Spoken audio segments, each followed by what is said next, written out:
With me today is the most extreme production pickup truck on the planet Earth, and that is this brand new 2020 Ford F-150 Raptor. Now the Raptor is a modified F-150. It's wider, it's taller, it's faster, and it looks a whole lot better. These are flying from the showrooms, and Ford can't produce enough of them. So in this review, I'm going to tell you everything there is to know about this brand new Raptor, so you can decide if this is the right truck for you. Stay tuned. A big thanks to PackyWeb Ford for making this video possible. If you're in the market for a brand new or used Ford, definitely check out PackyWeb Ford in Downers Grove. Their URL is on the screen and in the description below. Let's start out by looking at the exterior to this Raptor, starting with the front end, which looks like a Baja Desert racing truck. It's bold, it's aggressive, it's in your face, and it looks like it wants to run you over. The Raptor is wide, very wide. In fact, it's over 6 inches wider than a normal F-150.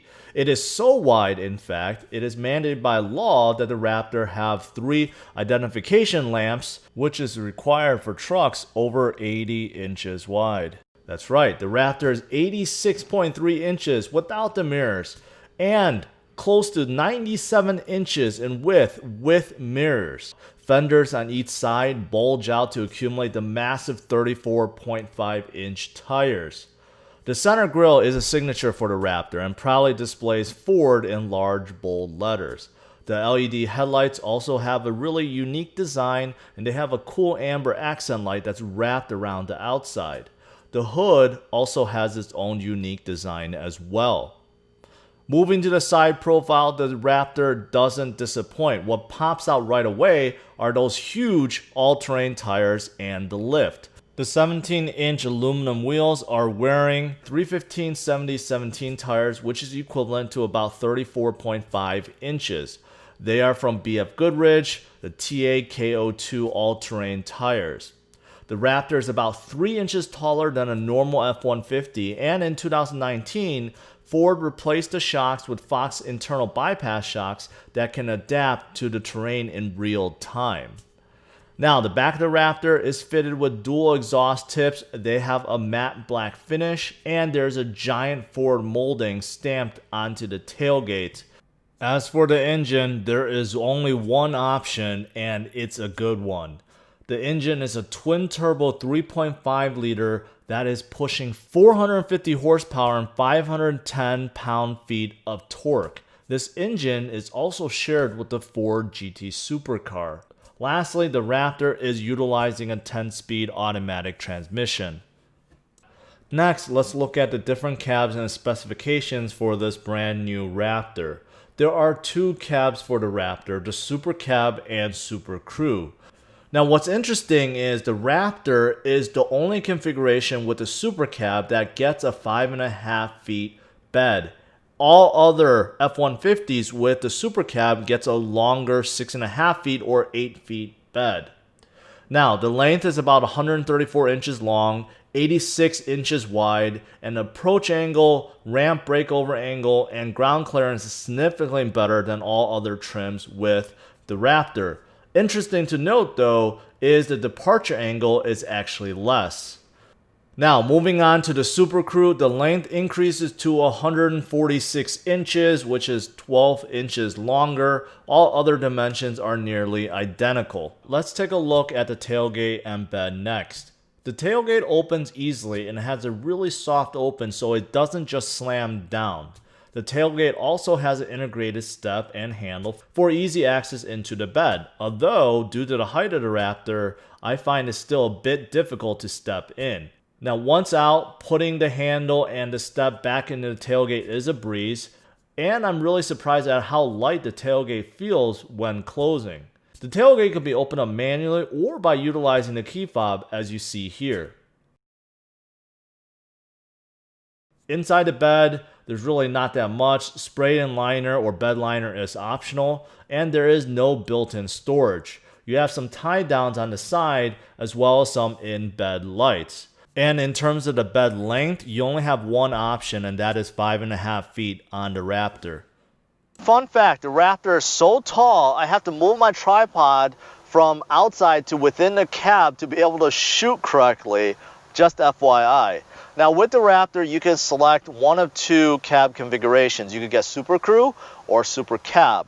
Now Super Crew is absolutely enormous, and that's the one I'm reviewing today. You get a full set of doors and enormous amount of space. I'm 5'10", and there's a good, 10 to 12 inches of legroom left, and this is not even my driving position. My driving position is actually further up.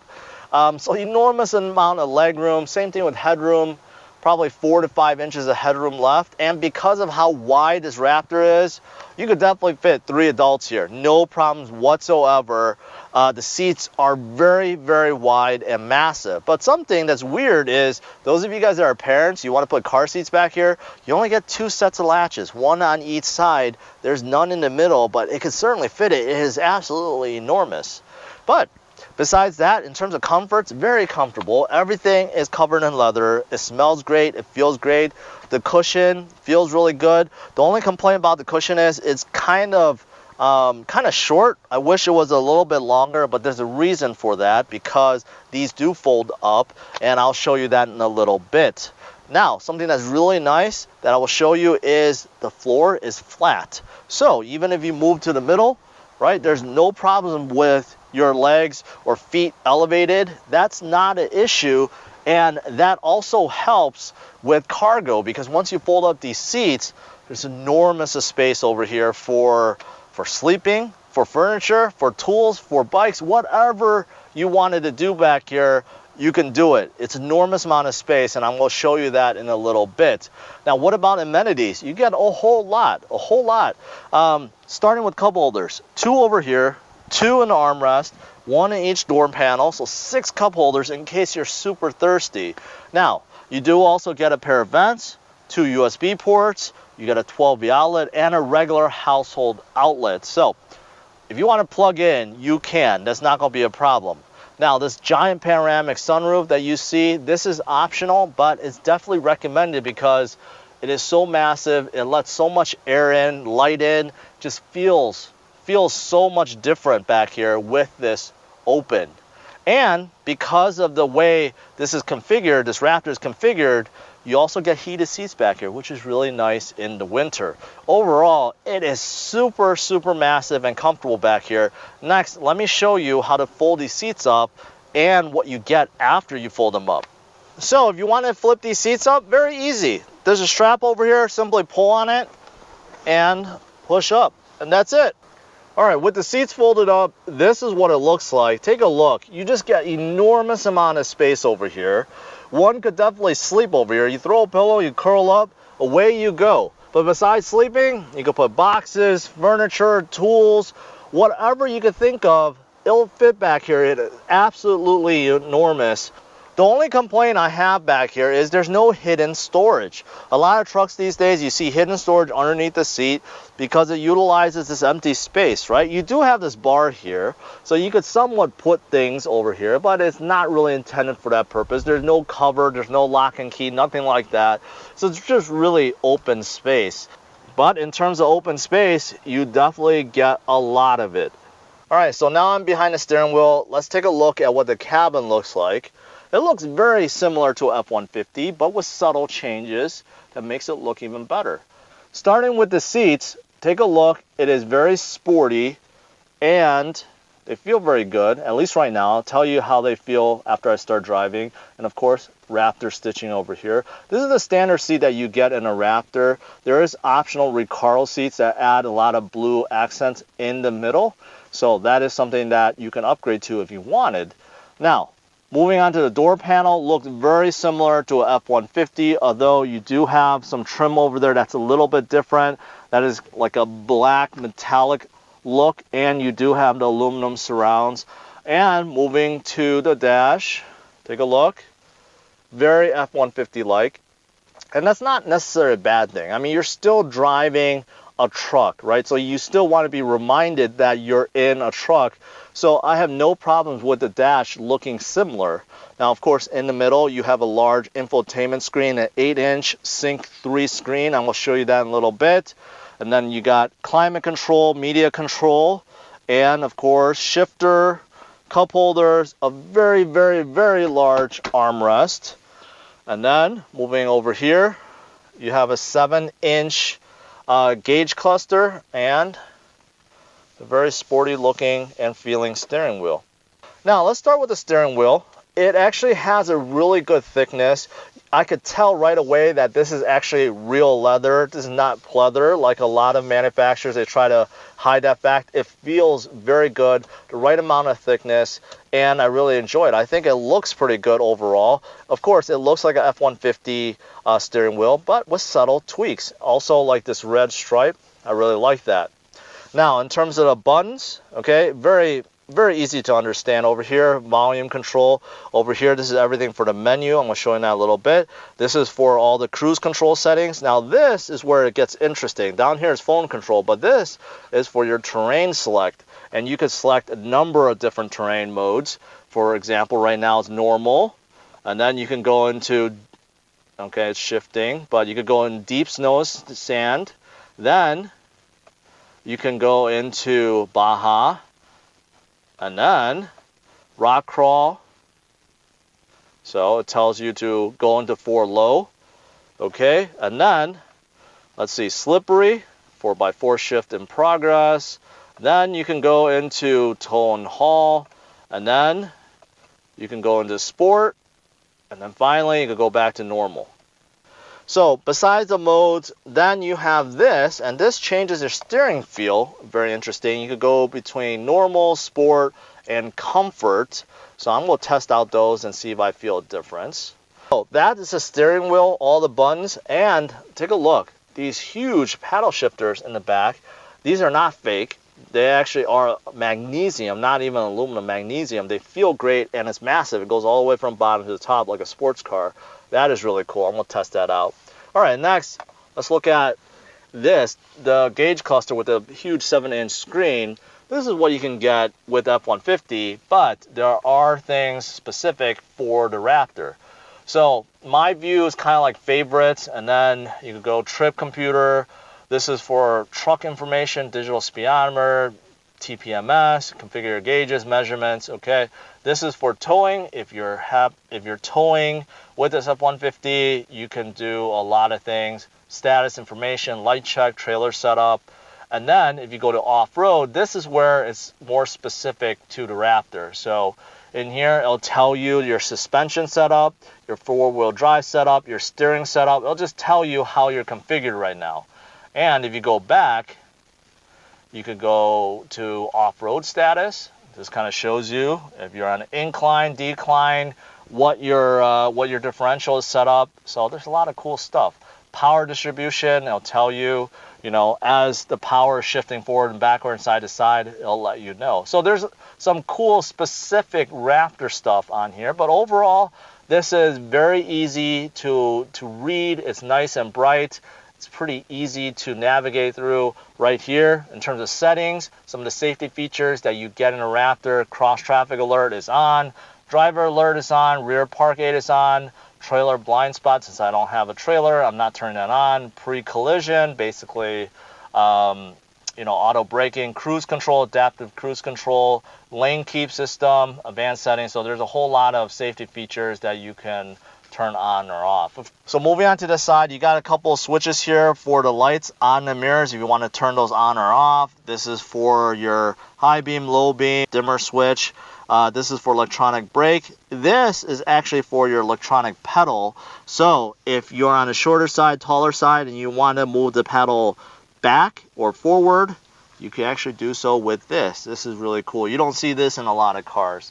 Over here, you got some presets, and over here, you do have window control and mirror control.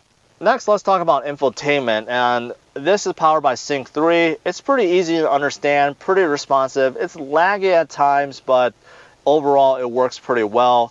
You can see how it's divided up, certain categories: audio, climate, phone, navigation, apps, settings. Now, climate, you could control through the touchscreen or down there. I'm going to show you that in a little bit. In terms of apps, Apple CarPlay, Android Auto, those are standard, so that's not going to be an issue. Now, in terms of what's up here, you get a whole lot of stuff.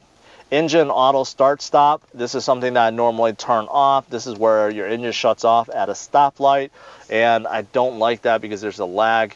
Over here, this is your camera.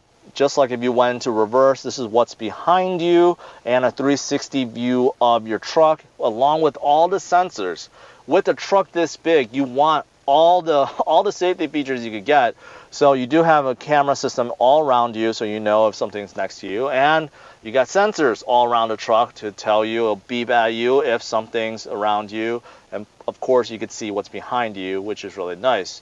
Now, hazard light, this is traction control on and off. Now, this is cool. This is called trail control. So if I press that and take a look at the gauge cluster, it'll say trail control enabled, use set button to set speed. So basically, it's like cruise control for rock climbing. Whether or not you're going up a steep hill with a lot of rocks, or down with a lot of rocks, or even no rocks, basically it sets a low cruise control speed. So all you have to worry about is the steering and not so much the throttle anymore. So that's what that's about. That's pretty cool.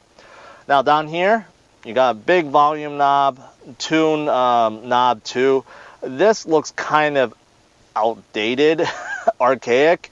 I can't remember the last time I seen presets for radio on a car, truck, or SUV, but it is there. Now moving on down here, climate control. This is pretty standard. You can control things manually.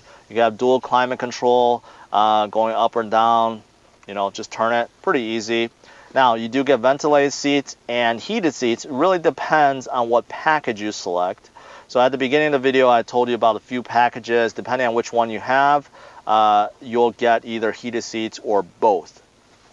Now, over here, this is, of course, how you control between two-wheel drive, four-wheel drive. You get high and low, and depending on what you select, then you can have different terrain modes, and you can also do locking. So if you want to lock your rear differential, you could do that as well, but you can't do that in two-wheel drive. Now this is for a trailer, so if you're trying to haul something and you want to connect a trailer, this is a camera system that's meant for that. Kind of cool. Now over here, you just get a whole bunch of space. So you open that up, you get two USB ports and just space for whatever. And you get two cup holders. Now you got a normal shifter, kind of simple looking, but you do get manual mode. So once you put in manual mode, you can shift utilizing these buttons over here, or of course the paddle shifter. So that's probably preferred method. I'm going to test that out. And this is for your lane keep system, whether you want to turn that on or off. Now, this armrest I talked about, it is absolutely massive. It is actually so massive and so wide, I was able to sit on this no problem. So, it kind of gives you an example of how wide it is. Now, inside, it doesn't disappoint. So you get a tray that you can slide forward and backwards, and you get just so much space. I mean, it is so much space down there. You could fit, I don't know, gallons of stuff.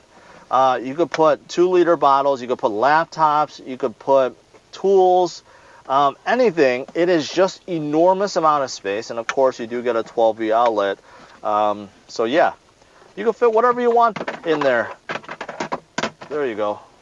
Now moving on top, you got a lot of buttons here for lights and a panoramic sunroof, which is optional, but in my opinion, definitely worth it. It is absolutely huge, lets so much light in. I really enjoy it. Here are some home link buttons for your garage. And you got a whole bunch of auxiliary switches here. They serve no purpose right now, but if you want to get off-road lights or anything that is not part of the standard Raptor, you can hook it up. So it's really cool that you get a set of aux switches.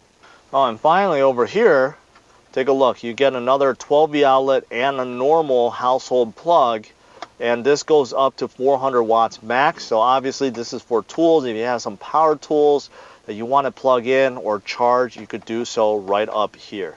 All right, it's time to go for a drive. Let's see how this Raptor behaves on the roads. The first impression is how tall and wide this Raptor is. Unless you're super, super tall, you're gonna have to use the side step to get in. And once you're in, man, you're sitting really, really up high. You get a really, really commanding view of the road, which is good, which is what people like in a Raptor. It makes you feel like you're above everyone else, like you're a king or something. But you definitely do feel that. However, getting in and out can be a challenge depending on how tall you are. And in terms of width, man, this is a wide truck. I've driven trucks, SUVs, the ones that are fairly large. Nothing compares to how wide and long this Raptor is. So I could definitely feel it inside. Inside feels like an apartment. It is absolutely huge. Besides how tall and wide a Raptor is, one thing that's really surprising is how quiet it is in here. This Raptor is very, very, very insulated. Very insulated indeed. So besides the engine and the exhaust, which if I give it some gas I can hear, but you know, no wind noise, no tire noise. I mean, these are huge, huge 35-inch all-terrain tires. I don't hear them at all. So there's definitely a lot of insulation, but when you put the foot down, you can still hear the exhaust, which is not a bad thing. Because of how high you sit, there's really no problem with visibility. There is no blind spot anywhere. The rear windows are huge. The back window, nice and big. The middle headrest does not block the view at all. So right now, I feel like I'm, on top of the world. Like I feel like I'm sitting like 10 feet in the air where I could see everything around me. And just in case I could turn on the camera system and check out what's underneath me too. So right now, visibility is definitely really good in here. I'm in four-wheel drive automatic right now. I have a little bit of room. I'm going to see how 0 to 60 is and see.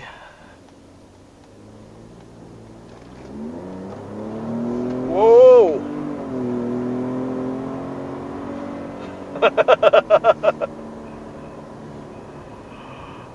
That was pretty fast. Way faster than a truck should be going. Oh, the exhaust note is actually pretty good. A lot of people complain because this is not a V8, this is a V6, EcoBoost V6, but it's pushing 450 horsepower. 0 to 60 in this thing is 5.1 seconds. This thing gets up to speed tremendously quick for this size. So in terms of passing, definitely not a problem. Getting up to speed, definitely not a problem. And that was in four-wheel drive. So I'm going to try it again. If I have room, try it in two-wheel drive and see if it's any different. And also do manual shifting. And let's see how that is. All right. So now I'll be able to accelerate a little bit. Try to get up to 60 once again. I have set the Raptor to two-wheel drive and also in manual. So I'm going to test out these paddle shifters and see how it is.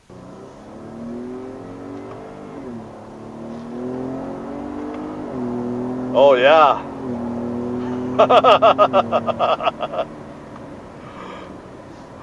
It is very, very fast. This Raptor is very fast. In manual shifting, you go through the gears really, really quickly. Now, I didn't really floor it until I got into second gear.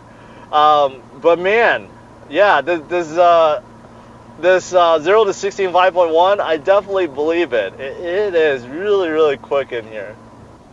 Now that I changed steering to sport, it doesn't feel any heavier. By default, I think the steering in the Raptor is pretty good. You would figure that it would be very heavy, but no. It's obviously power assisted. It actually feels pretty normal, like driving a normal SUV. That's kind of the feel you get. I like the steering mostly because of the steering wheel. The thickness is right, and it feels nice and soft, and this leather feels really good. I really like the steering wheel a lot, but overall in terms of steering feel, it feels normal, like right in between. I feel like when you're coming to a stop or a slowdown, this 10-speed transmission keeps shifting through the gears. You know, sometimes it's trying to find the right gear, trying to maximize fuel economy. So there are times when you're going at low speeds, it actually feels pretty bogged down in here. Yeah, see, like when you put the foot down, the acceleration is so fierce, it just comes in. But when you're just like kind of cruising at 40 miles per hour, you know, the transmission is kind of just like hunting for gears, trying to be in the right gear, and it's kind of annoying at times. Suspension is not as smooth as I thought it was going to be. Obviously, because of these new Fox shocks and so much suspension travel and the thick tires, you know, I read a lot about how the Raptor was super smooth. It was like driving, you know, while sitting on a cloud. You know, I thought it would be super smooth. No, I still feel a lot of bumps. I do feel some rattles from just the overall body, more so than I was expecting. It's not bad, don't get me wrong, it's not bad at all, but I do feel a lot just even driving on normal roads.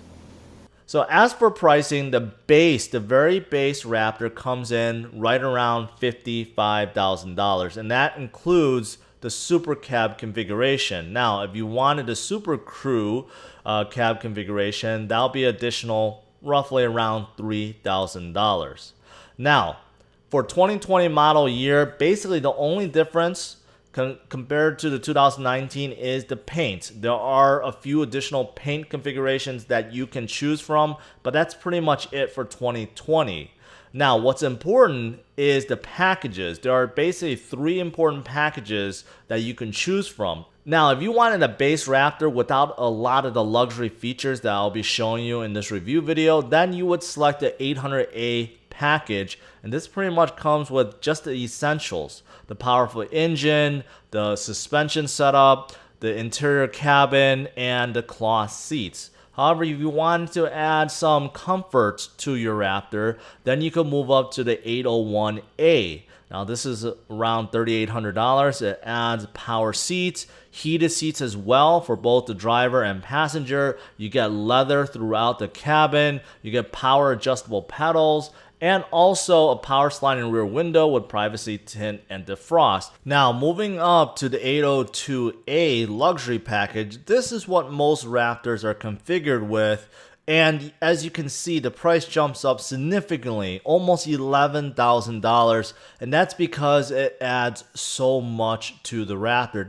This pretty much fully loads your Raptor. You get a 410 front axle with torsion differential. You get 10-way power driver passenger seats with heat and memory, 360 camera, Bang & Olufsen premium audio system. But if you click here, take a look. This is how much more you get with the 802A package. There is definitely a lot that's added in here. The tailgate plaque that says Ford. You do get advanced security pack, which is for security. You get blind spot information with cross traffic alert, trailer tow monitoring. You get the dual climate zone, Ford Pass Connect, heated steering wheel, inflatable rear safety belts on the Super Crew only, integrated trailer brake control, LED box lighting, and it goes on and on and on and on. As you can see, this is the one to get because it adds so much, which is why this costs $11,000. And most dealerships configure their Raptors with this 802A package because this pretty much fully loads your Raptor. Now, there are additional options that are still not included with this. such as the panoramic sunroof. That is additional optional feature. You can opt for Recaro seats with blue accents. So there are other things that you can get. Now, with all that said, if you do configure a Raptor with the 802A package without anything else I've mentioned, it's coming in right around $68,700. But a fully configured one with a lot of options can come in the 70s, mid to high 70s. The one that I'm testing today is coming in right around $70,000.